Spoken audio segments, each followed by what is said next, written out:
Kansas City's first urban community radio station.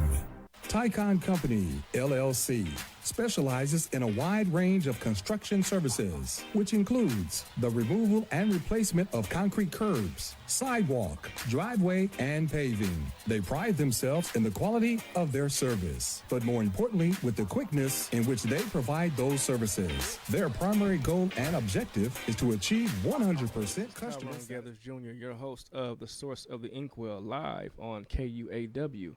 Knowledge, understanding, and wisdom. You can check out this broadcast on Kansas City's global community radio station on KUAW.org or the TuneIn app on your mobile device, or you can go to Facebook and go to KUAW/LPFM 98.5 on the Facebook Live video, and you'll be able to see us. Please give us a call at 816-599-6893 and email us at kuaw985@gmail.com. So please, this is an interactive show. I do love when people call and email, and I might do a giveaway this evening.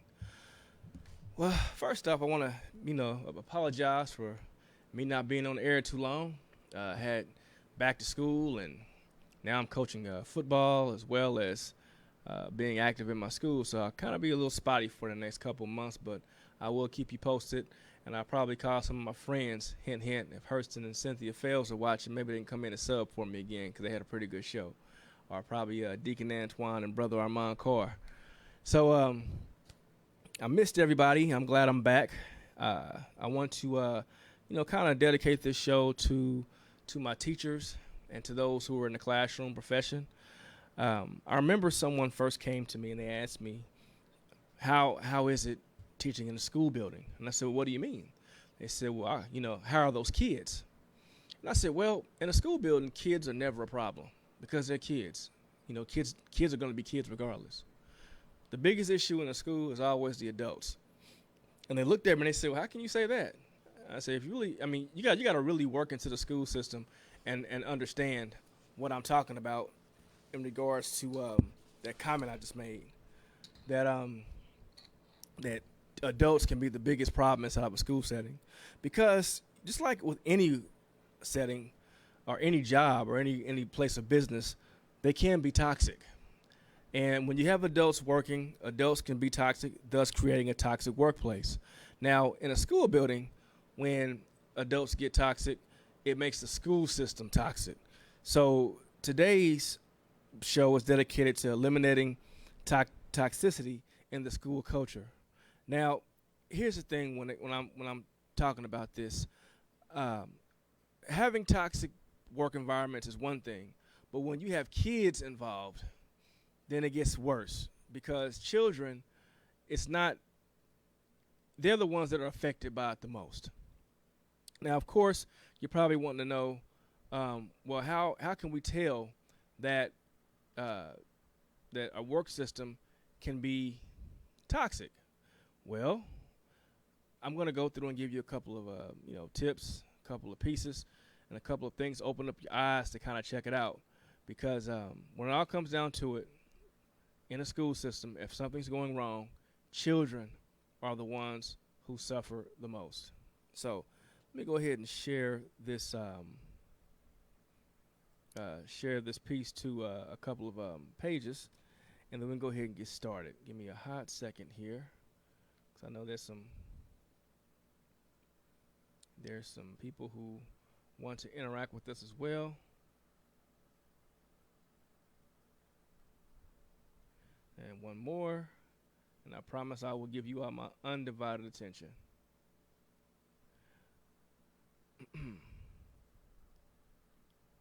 All right,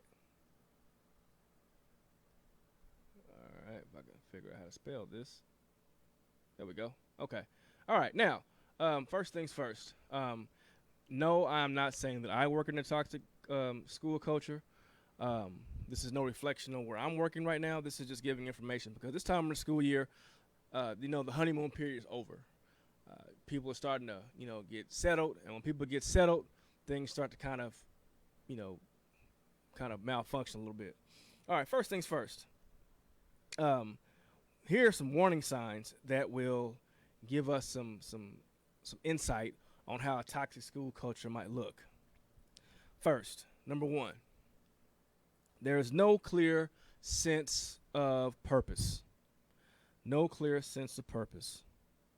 If school administration and teachers don't share a common goal, they will instead work toward their own agenda, which will eventually create conflict. And now I had a conversation with my co-teacher, and I let her see my show notes, and sometimes I let her kind of go through my, my information if it's related to education, so I can kind of get another set of eyes on it. And she was asking me to kind of give dialogue on it, and she said, "What do you mean by no clear sense of purpose?" I said, "Well, typically, when you go into a school building, sometimes schools have a common goal or a common set of building norms for teachers to kind of align with or go with. But if you don't see that within your school building, or if it's not clear what the purpose is within the school, then you'll start seeing people doing their own thing. Now, of course, you're probably saying, well, Tyrone, you would think that if it's someone teaching, or their first purpose should be educating kids. Well, let me enlighten you on a little secret. A lot of people that come in and teach, they don't do it for the children. They do it for the breaks. They do it for the hours, probably. In some cases, the pay. And don't get it twisted. Teachers aren't as broke as people say they are. Depending on the school setting and depending on the district, some teachers, they make a nice little wage. So so that's one thing. Also, you have people who use the educational profession to have whatever entity pay for their school. I know, not to talk crazy about Teach for America, but I know Teach for America. I know some schools around here in the district, they actually offer tuition reimbursement. They offer to pay for another degree for you. And some people might just use the profession to pay for their degrees. Another one, you have people who sometimes come in and their goal is to be the principal. I remember when I first started teaching, shout out to Westport Middle and that team that I feel is probably the best team I've ever worked with. They told me that whenever you are working and someone is coming in and it's their first day on the job and they immediately are talking about running the place, then you need to watch them. And I've encountered so many people who, when they came in, the first thing they were saying was, "I want to move up in the ranks." And now let's be real. In the teaching profession, you have principals, you have vice principals, you have instructional coaches and other admin, and then you got teachers. Now, most of those jobs in between, they're just, I guess, committee positions or whatnot. And a lot of them are probably, if they're not paid much. Now, sometimes people might get those jobs and think, okay, because I am the department chair, or because I'm coaching a sport or something like that, I'm running stuff. So you have people that actually try to acquire positions like Thanos does stones, and they think that if they acquire as many positions, and they can snap their fingers and run the place. Well, right there, your purpose is already off, and you're exposed. You are an opportunist, and an opportunist is not there to teach children. You're there to acquire positions to try to make yourself look good for the boss. And I'm going to go ahead and use this analogy again. Sometimes the workplace is the plantation, and you're trying to look good amongst the field to the boss to get a place in the house. That's your purpose. You've been exposed. So when you see someone like that, more than likely, if they're chasing stones, which are positions or titles or the favor of their principal, then chances are their classroom is more than likely in shambles. A brother came to me and said, "Yeah, I know someone that's trying to chase all these positions, but I went and looked in their classroom and no classroom management." But see, sometimes you got to ask yourself that question. It seems like those individuals are getting the most promotions. I don't know. It does seem like that. So if there's no clear sense of purpose in your building and people are doing their own agendas, then you got what I like to call espionage. You got like a lot of, James Bond type people running around there trying to sell folk out in order to get positions, So you got to watch that. Make sure your school has a clear purpose. If it does not, make sure you have a clear purpose that aligns to educating your students first. If the purpose of your building does not align with educating those kids first, it's time to go. Because when it all comes down to it, those kids are the reason why we're there. All right. Excuse me about that. I'm very passionate about number one, and because I've been doing this for a while, and you know, a side note, like I do in my classroom, I will say that when I first started teaching, I'm out of my teaching career after George Washington Carver. When when he retired or when he passed away, they was cleaning out his desk drawer in his classroom, and when they opened up his drawer, they saw a bunch of uncashed paychecks. So they said he wasn't doing it for the money. So when I first started teaching, real talk, and you can ask the people I work with, my first, I'd say 3 or 4 checks I didn't cash. I didn't, because I wanted to make sure I was doing this for the right reasons. Now, I'm not saying that everyone need to do that. That's you do your own thing. But I need to do that for me to make sure that, hey, I'm doing this for the right reasons. And right there, that experience actually humbled me to be the educator that I am right now. And I see some people, I see some angry faces popping up and some O's, But it is what it is. You can believe it if you want. But teachers sometimes, if they're really into the profession, we sometimes do certain things to actually establish our purpose on why we're here. And I'll be honest, I don't teach to be rich. It's not what I do. I teach because I love what I'm doing. And like I said, I'm very passionate about the number one piece that I said about having a clear purpose, because I work with plenty of people whose purpose is not for children. And I honestly feel that if you're not there for those kids, then you need to go ahead and go somewhere else. Number 2, a warning sign in which your school is toxic. Hostile relations amongst staff, students, and parents. That's a big one. Hostile working environments. Yes, schools can have hostile working environments. For example, when elephants fight, it's the grass that suffers. When the adults fight in the room, when the adults in the room fight, no one can focus on the most important things. Students. That's deep. I remember watching a video. And in this video, there were 2 teachers fighting in a classroom full of students. That's dangerous. And, and the thing I like about kids is kids can pick up on stuff. They can pick up on them. They can tell you who likes who doesn't like who, and depending on certain schools, who's dating who up in the school building. Those kids know, because adults can get real sloppy when it comes to stuff. And kids can pick up on it because, they live in that mess, when they're amongst their friends. And when you have an issue with somebody, your issue with that person outlines back to number 1, your main purpose. For example, there's a student that you just bumping heads with. And, the fact that this kid comes to your class every day, you got a problem because this kid keeps coming to your classroom, because the vice principal keeps sending the kid back, and whenever you call the parent, they're not responsive. Well, sometimes when it comes to students, like I tell people, you got to be cognitive versus behavioral. And when I say that is, sometimes we look at kids' issues and we like, okay, you're talking out in my class. You want to address that behavior and say, get out. Sometimes addressing the behavior, you got to get cognitive and find out why that kid's acting like that. Sometimes you find out the student may be acting like that because they're distracting the class because they may not know what's going on. You got to connect with that student. So really, to be quite honest, with kids, you got to find that connecting piece. How can I connect with this student? I'll admit, since I've been in my school, I've been getting nothing but rough kids, well, to other people. But when I get them, I find out, okay, let's find out what makes you tick. Last year we had a student. A lot of teachers described he was very difficult. He's with us now. I haven't had one problem with him. He's very respectful, comes in, says yes, sir, no, ma'am, to myself and my co-teacher. Matter of fact, he leads his class, and his work ethic is amazing. So I don't know what it is. Sometimes, a simple change of scenery. It's okay to move a kid's seat. Matter of fact, it's okay to utilize that buddy room. If you got a colleague, say, hey, you know what, I got an issue with this particular student. Let's issue a break. Because when it all comes down to it, that student needs you. And low-key, you need that student. So I think with the student issue, it's pretty, I don't think it's as hard as people think it is to establish a good relationship with a kid. Just be real with that kid and show that kid you're there for them.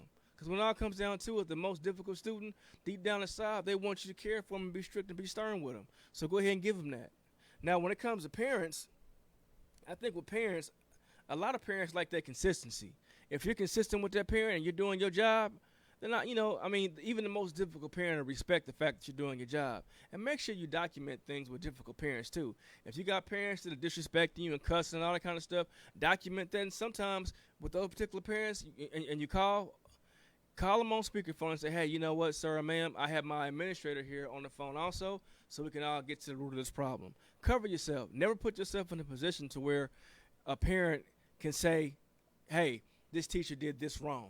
Always cover yourself because, as you're documenting them, they're documenting you too. And also, let's be real here. Schools are part of districts that get funding. And sometimes parents like to come at teachers for lawsuits. So don't put yourself in a position to where a non-supportive parent can have you in a lawsuit to where they're getting paid. So make sure you're doing your job to a T. Follow the book with difficult parents. So when it comes down to it, hey, this is what I did, and it's by the book. Now, when it comes to staff members, now that's common. You're going to get into it with your staff members. All I can say with that is be professional at all times. Don't get into no shouting match. Don't be cussing, and especially don't do stuff in front of kids. And please, please, please, teachers, do not talk about other teachers negatively to children because they will take that stuff and run with it. Always be respectful about your colleague. I don't care if that colleague and you got into a fight the night before. You always be respectful when it comes to your colleagues in the presence of students, because when it comes down to it, you don't want a kid to disrespect a colleague because you don't like them. Don't do that. So if you have an issue with a colleague, go to that colleague and talk to him one-on-one. Talk to him first. After talking to him first, if that doesn't work, then you get a third party in. Preferably, if you want to be respectful, get a third party that's a colleague. Hey, I'm having an issue with such and such. You got a good rapport with them. Let's sit down and talk and rap.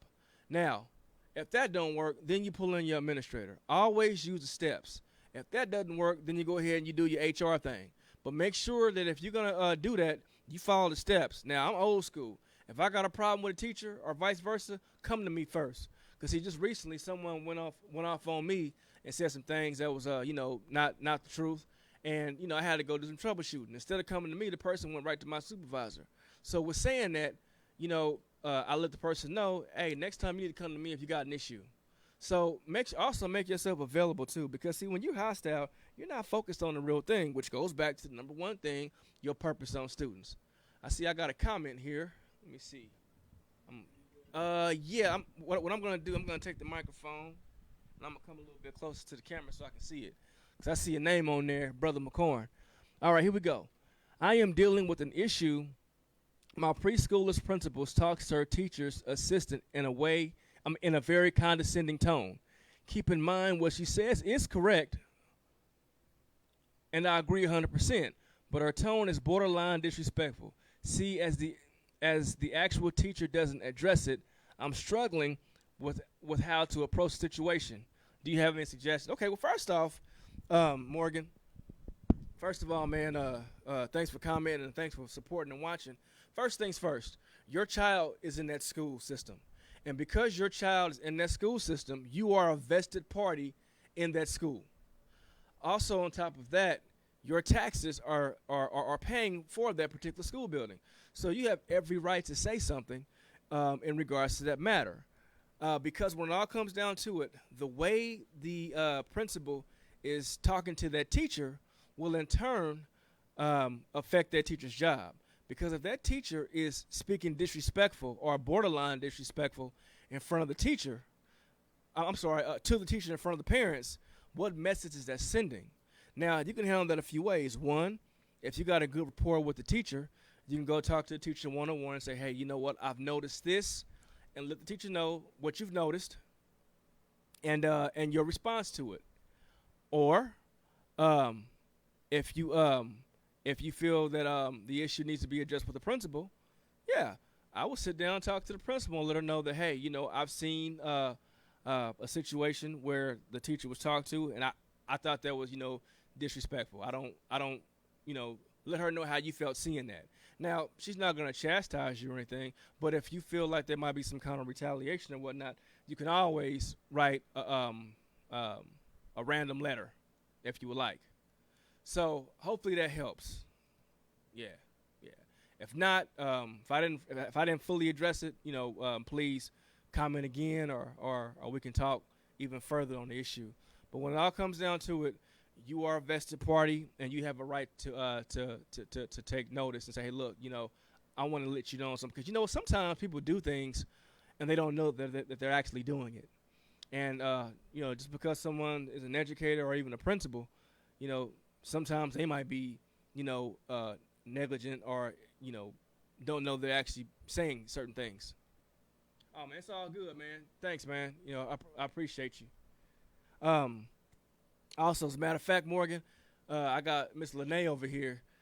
He had a question in regards to a teacher addressing things that they see that's wrong. Like, for example, if the principal was kind of coming out of pocket to the teacher, right? Now, Lene would be the first one to say something because she has. Right? Yeah. So you have that right to do that. Yeah. Right. Yeah, you do, because I told him that the fact that his kids go there and his taxes are there. Oh yeah. He's a vested party. No. You good. And I'm bringing in Miss Lene. So hopefully that helps you out, Morgan. I'm talking about toxic work environments. If you mind, you want to go ahead and share your insight on talking about the for teachers, for classroom. I've noticed for the classroom, yeah. That teachers get highly disrespected. Mm-hmm. And that's what made me really start fighting harder for the teachers, was seeing what y'all go through in the building. Mm-hmm. And then the parents don't understand what you all go through in the building. And so then you're dealing with parents saying, you're not doing your job, this and the other. But then you're dealing with the principal, who literally, they witnessed someone talking down to that teacher, because it happens all the time. The condescending tone, all of that. But what I will say to all the parents who witness this is, number one, you and your children are owners. Yep. And so anyone who pays taxes, anyone whose child, they get $14,000 for your child sitting in that chair. So if your child doesn't sit in that chair, then they don't get that money. You're an owner. You need to understand that. And you need to address it as an owner. And I feel most owners should be firm and fair in whatever they own. And if you know that a principal is talking, is being condescending to a teacher, that affects the teacher's mental, and they cannot function in the classroom the way they want to, because they got this person on their back talking crazy to them. Or in the case of my daughter, when she was, I'm going to say it, she was teaching at Central, and everybody wanted to treat her like she was a little kid, because she looked like a little kid, but she was younger than everyone. And so they literally disrespected her as if she was one of the students. And I told her, I said, here's the thing about it. She said, Mama, it just makes it so hard to stay here. That's how we lose good teachers. You're right. That's how our good teachers go elsewhere. So I would say to the parents, you have to put it, if you saw the principal disrespecting a teacher, you put it to the principal in writing. Yes. Don't take it to the principal verbally, because he can say that, he or she can say that conversation never happened. You have to take it to the principal in writing and request a meeting with them in writing. Right. And then you can address it. And you never have to say anything to the teacher about it. This is between you and the principal, because they are the person who did the wrong thing. So that's how I would do it. That's cool. I appreciate you. All right. You. As always, yeah. Because whenever I have a question about stuff like that, I go to all my parents who are very supportive. So we gave you some information and then some. So hopefully other parents are watching this too. Now I know another thing too, like Lene was saying, that I like the analogy that the school parents are part owners of it. There was a poster went out that said how many black teachers. Now put the age you were in the grade when you had a black male teacher. The young lady that posted said she never had one. So like parents, black male teachers or teachers of color in general make a difference. If you want that in your school, request that. Because see, sometimes the school will say one thing, but they ain't even doing it. Yeah, I said I ain't. I'm sorry. But yeah, it's what it is. They're not doing it. So I'm going to move on down the list, because I can get off tangent. Number 3, for identifying and eliminating toxicity in school culture. Rules are more important than people or mission. Employees feel like they have little latitude to do their jobs. This issue is often created at the district level. The district level. When administrators focus on rules more than students suffer. Teachers, in turn, are more focused on the rules than on serving students. Man, if I had $1 for every time I had to go through that, I'd buy my own school building and make it work. So with saying that, what you mean, like, now what I mean by this is school districts have policies, and sometimes these policies are to benefit the upper administration and not the schools. I'm going to go ahead and say it. I'm going to take a sip of my water real quick, because whenever I say this, people gasp. Back in the day, you had educators running school systems. Then you started having business people running school systems. Just recently, politicians. Now you got pimps and hustlers running your school districts. And parents, y'all need to get up in these school board meetings, because I'm telling you, I know for a fact, right from the horse's mouth, and I got big horse teeth, I'm going to tell you right now, in these school systems, you have people making policies because they know the parents won't come in and fight it. There's so much stuff going on in these schools. You got kids being in buildings that are falling apart, buildings that are unsafe, staff that's not qualified, administrators that are barely there, money going to people's pockets and not the school, and kids eating subpar food. Matter of fact, I had some kids in other schools saying we eating moldy food and expired milk, and your parents don't even know about it. So I guarantee you, if the parents knew a drop of what was going on in these schools, things would change. Parents, we need y'all at these board meetings. Teachers, you need to be in these board meetings too, because there are a lot of policies that are put there in place that will keep you held down. Myself and another teacher, we like to tease, but it's the truth. It's like being on a plantation. You can't do anything. A lot of the policies are unfair. And teachers, you have a voice. I'm going to explain something to you. Speak up. Because I guarantee you, if you speak up and they try to bust you down, that's against the law. Retaliation for blowing the whistle is against the law. That's a lawsuit. So that's the thing. It's this fear complex. A lot of these policies are put in place to protect the few and not the many. Kind of like laws now. You know, and I guarantee you a lot of the policies that are in place, like they said, is put in place by the district, on the district level. So they fine. Now think about that. How many times have things went down from the policy and it did not, and it affected you but not the people upstairs? Let me explain something to you. And I want you to look real close when I say this. In our profession, the generals forget what it's like to be on the front line. I'm going to say it again. In our profession, the generals forget what it's like to be on the front line. Teachers are the Marines. We on the front line, banging and clanging every day. Sometimes we a squad by ourselves. And then you got somebody wearing a shirt and tie or a business suit who walk up in there who don't know anything, or who, I'm sorry, I take that back. They forget what life was like. And they come in trying to tell you how to live in the trenches. You in the trenches every day. And if that policy don't work, it's your right to challenge the policy. Challenge it. What they gonna do, fire you for that? If they do, you got a lawsuit. Man, I've worked with so many people who are so scared to open up their mouth. Ooh, it's not a good look. So if the policy don't work, challenge it. Or, you know what? Come with a better policy. Say, look, we sat down and we came up with this policy. This is probably more effective. It's called negotiating. It's called, making it happen. All right. Okay. We got any more comments on there, Mr. Walker? Or nah, we good? Okay. All right.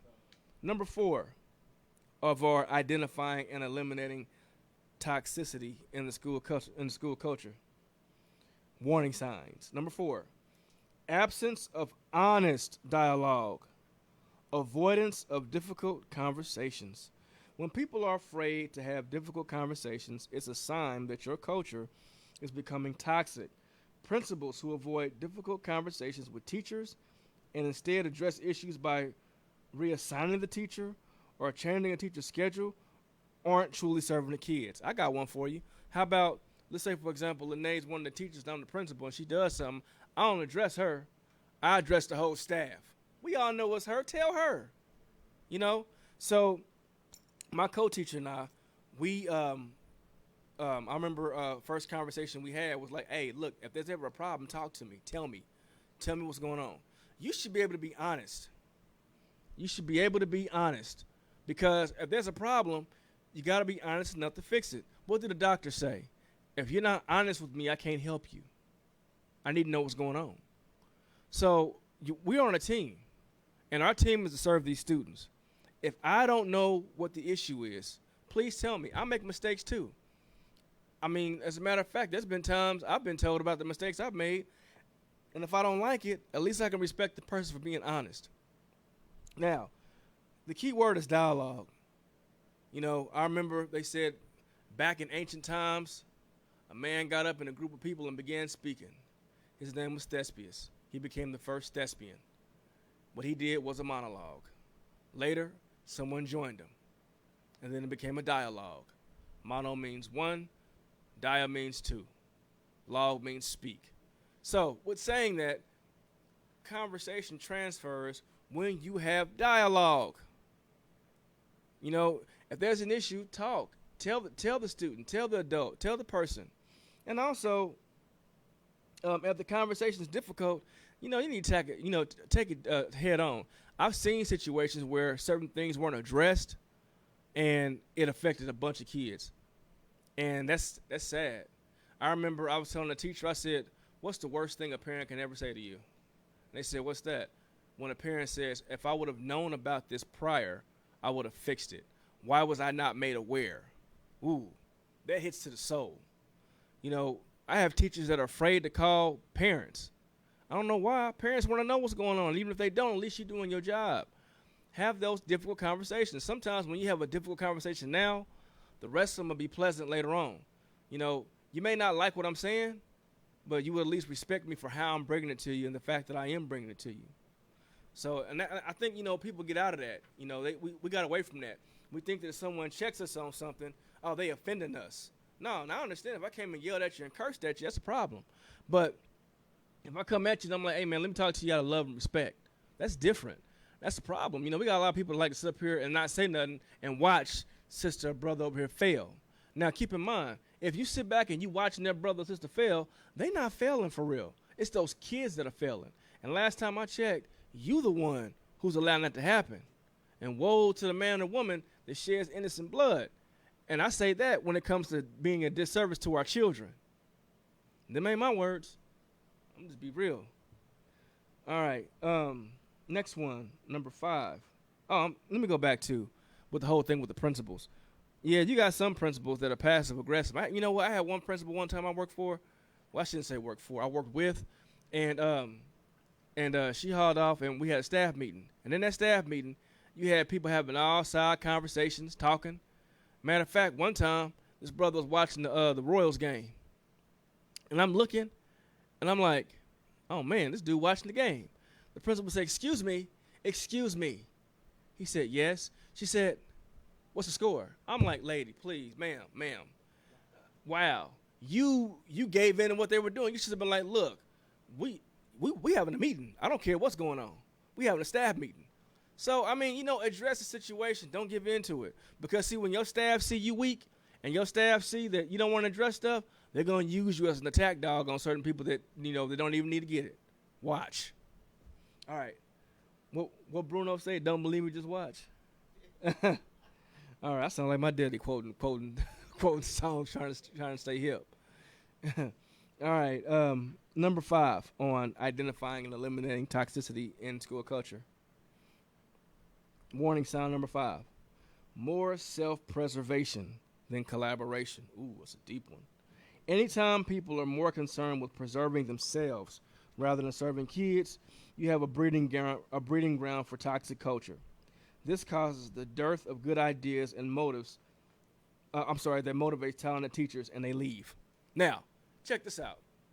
I remember someone said people keep things to themselves because people steal their ideas. I'll admit that. I've had people sit up here and collaborate with me just to go and tell the principal, this was my idea. And that happened recently. Yeah, I'm throwing a little bit of shade. A little bit. I feel I can do that. My thing is you stole from me, so I feel I can bust you out. Now, be thankful I didn't say your name, but I will say you work with me. I just say that. I just say that. You know. So check this out. And I suffer from number 5. I was sitting down with a situation. I'm collaborating, and the person sitting up here doing this, I mean, just writing down everything, you know. Then they go to the principal. Hey, I came up with this in the meeting. I'm sitting right there like this.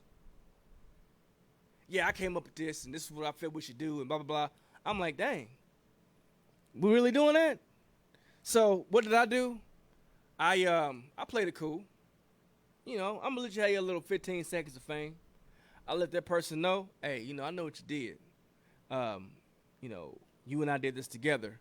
I'll make sure I go and show the principal my documentation and where this all came from. And, you know, it was cool. It got squashed. But you got people like that. And, like, you know, and when you have people that do that, they in turn keep it to themselves. And if I'm keeping good ideas to myself, I don't want to share them. I know I struggle from this because you got people that steal your ideas. They're very imitative versus innovative. They steal your ideas, pass them off as their own, and then they wreck it. Or they tear it up. And then go back to you and say, well, no, you know, I got it from him. So that's where I suffer from. But then you got some people who they don't share their ideas because they're not listened to. I remember a woman came to me, and I don't want to bust her out because I know, you know, she might be embarrassed. But the sister came to me and she said, Tyrone, I'm going to be honest with you. She said, I know you, that we just had a meeting in our department. And you say a lot of great things. I listen to everything you say, and I support you. But I know you say that they don't listen to you. And I know why they don't listen to you. They don't listen to you because you are a black man teaching this subject in this school and in this district. And they either ain't used to that or they don't want it. And the sad part about it is I'm a white woman, and I can say the exact same thing you saying, and they listen to me. Or I can say the opposite thing that you're saying, and they listen to me. And she said, I don't like that. I'm fighting against that, and I support you. And I said, wow. The fact that she said that, and she's like, you know what? I'm not down with what they're doing, and I will say this. Every time I had an idea or a collaborative thing, she was always right there with me. Sad thing about it is she's one of those good teachers I just said here that leaves because they're not being looked at. See, when you got a lot of talent and you don't, you know, showcase, I shouldn't say showcase, you don't, here, better analogy. I'm a coach. I got my star player sitting on the bench. What they gonna do? They gonna join another squad. That's how it goes. You know, like I told a friend of mine, only a fool will try to clip the wings of a phoenix. You can't do it. They revive. Teachers are they have a lot of wonderful ideas. I mean, you never know. That idea from this star player you got on the bench might teach all these kids how to read. As a matter of fact, it might get this one kid motivated. You see what I'm saying? So you got to think about that. Utilize the skills. You know, make sure that people feel safe and comfortable collaborating because no one likes being ignored. Think about it. What do they say? If the village didn't support the child, the child will come back and burn it down and fill its warm. Same thing go with teachers too. I guarantee you, if you don't support me, I'll go somewhere else where I will be supported. And guess what? You'll hear about it. You'll be sitting there on the hill looking up and seeing, wow, they doing all that? All right. Let's see. Trucking along. Number 6, warning sign. Back channels are more effective and more active than formal lines of communication. If more is being said and accomplished in the unofficial meeting after the staff meeting, it's a sign that teachers and faculty don't trust each other. If the rumor mill controls everything, it leaves an opening for people to make their own narratives, and whoever controls the narrative controls your school culture. Eventually, your school culture adjusts to the narrative. That's sad. I remember somebody said,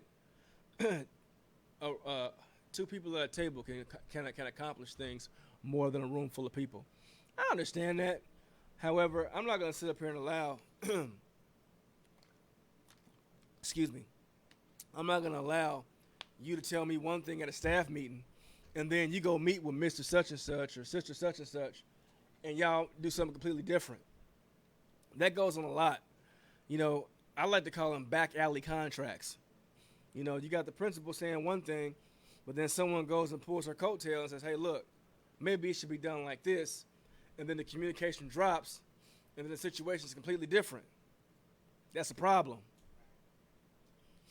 And it's also sneaky. And then you got to sit up here and say, question the motive on why something like that's happening. I look at it like this. When you got people who can't, excuse me, I got allergies. When you got people who come up and do stuff like that, it does create mistrust because you're being sneaky. For example, you come into work thinking that you're on one particular schedule, but then all of a sudden you found out because someone went to the principal, everything's different. And don't you find it strange that them people that go behind the staff's back are sometimes the ones the principal probably keeps close to them, or the ones the principal elevates amongst the other? Or I got one for you. You in the field and they in the house all of a sudden? Come on now. That plantation mentality leads over to the workplace too. It does. It definitely does. So think about that. You got them cats trying to be all up in the house, and they making it worse for you out there. Now, I'm not saying that, you know, you're a slave when you work, but sometimes, you know, the culture is what the culture is. So, you know, identify those people that are doing that. Identify them. You got the right to shut that stuff down. You know, if you find out that it was said one thing in a staff meeting and you find out it's different because these two people said something else, man, you better bust that. All right, number 7. I'm kind of moving along because I want to get all the way through 10. Number 7, punishment is emphasized over recognition and rewards. Behavior is mostly motivated by the avoidance of punishment. Ooh. If bad behavior is punished, but good behavior isn't rewarded, students aren't motivated to go above and beyond. Students are encouraged to do the minimum to avoid getting punished, but not excelled. Now, students like to see their teachers congratulated because it motivates them to do better. I guarantee you, every student in their school building got a role model, whether they want to admit it or not, in their building. See, we like to see each other win. Students like to see us win too. So make sure you reward your teachers publicly. Because see, what I'm seeing is teachers being chastised and being reprimanded in front of kids, just like it was stated in the comment prior. If I'm sitting up here getting checked or getting yelled at by my principal in front of a room full of kids, what do you think is going to happen? Those kids aren't going to respect that teacher. Or, on the other side of the spectrum, they might be like, you know what? I don't respect their principal for doing that. So what you're doing is you're tearing down the walls of respect in some shape, form, or fashion. Also with teachers too. If your school building is more punitive versus, you know, congratulatory, that's a problem. 'Cause last time I found out, or I was educated on, is that discipline brings a lesson. Punishment brings pain. If you got people that hate coming to work because they get punished for simple stuff like, hey, I was late. Well, it's like behavioral and cognitive. I was late because my kid had an issue, and that principal want to ride you on the rails. Man, come on now. I mean, if I was a principal, I would respect the fact that, hey, you coming in here spending more time with someone else's kids than your own child. So I will give you some kind of leeway. Don't abuse it, but I will give you some kind of leeway to understand. Come on now, think about it. You got to get ready in the morning. Some folk got 2, 3, 4 kids. They got to get ready in the morning. Be respectful. You know, work with that person. Now, work with that person until they show you that, you know, they won't work with you. But, you know, you got principals who sit up here and they will sit up. Man, I've heard principals walk up in classrooms and stop a class and check that teacher right when them kids are sitting right there. Or they get on the intercom and talk crazy about teachers. Man, don't do that. Don't do that. Because I say something to you. That's disrespectful. And when you see that, you see folk leaving. My thing is this. If you took the same energy checking me on something minor than on this student doing something major or this parent doing something major, as a matter of fact, one of your people who go behind the staff back with you after a staff meeting, we'd be in a whole better place. Believe that.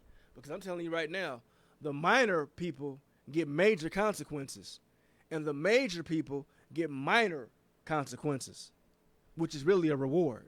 Think about that. That's real talking some change right there. I ought to tweet that, but I don't got Twitter. Shoot, man, I'm telling you. Next one. I hope you're sitting down for this one. Lack of safety. Lack of safety. Man, a partner of mine told me he been working in a school building for 3 years and there's no security. I said, no, what? He said, we don't have no security officer. That's crazy. I said, man, you might want to watch that because I guarantee you, let something happen to one of them kids, y'all getting fired. They're going to put it on y'all. They're going to put it on you. If people are afraid to speak up, it's a red flag. When teachers and students don't feel free to speak freely, problems aren't addressed head on. Teachers aren't free to be vulnerable and don't feel safe in uncomfortable conversations. So if you feel that you can't say something because they're going to take your job, that's a problem. It shouldn't be like that. Now, if you cussing somebody out or threatening somebody's life, then I'll be fearful for your job. But if you're saying, hey, maybe this might help students, then yeah, that shouldn't be cause for consequence. Mr. Walker, you mind strolling down a little bit? Okay, thanks. That might be cause, that's a problem. But see, I want to take it a step further. If your building is falling apart, if your building got mold in it, if your building is dirty and not clean, if you got people that don't come to work, if you got a classroom where there's not even a teacher in there for real because the teacher's not there mentally or they're not there physically, or if you got kids that are dealing drugs in the school building, people bringing in weapons and contraband, teachers, hey, I'm going to say this, teachers stepping out to have a little drink every now and then in the parking lot, that happens. That's the problem. If you got people who are not concerned about the safety in your school building, you have a toxic work environment. They don't give a what about what goes on in that school building. You can have Avengers Endgame happen in your school building and they don't care. So that's an issue. I'm gonna rush through these last two. I want to get these last two in before my sister come on. Number 9. A minority or a small group controls the conversation. Think about that. You are in a school building and only a small group controls the conversation. Whoever controls the narrative controls the culture. If a few dominant voices control the culture of your school, toxicity thrives. It's imperative to find ways to help everyone speak up. Yes, everyone needs to have their voice heard. If only a small group is speaking up, they control everything. If your school building has a leadership team or something like that, and they're the only voices being heard, you might want to request that being rotated out. Make your voice heard because, like I spoke to the brother earlier, a teacher, you are a vested party in that school system. Let your voice be heard too. Speak up. Man, if you got to, overtalk them in a meeting. Because I guarantee you, if you're tired of the same group of people talking, you're not the only one. And last time I checked, they're no better than you in that school building. We all there for the same fight, and that's for those students. Number 10, absence of risk-taking. People are afraid to do what they feel is right for kids because they're afraid to step away from the pack. If teachers try nothing new, the kids are the ones that suffer. I remember when I first started teaching, I was always told that watch out for those cliques in the school building because they keep things down.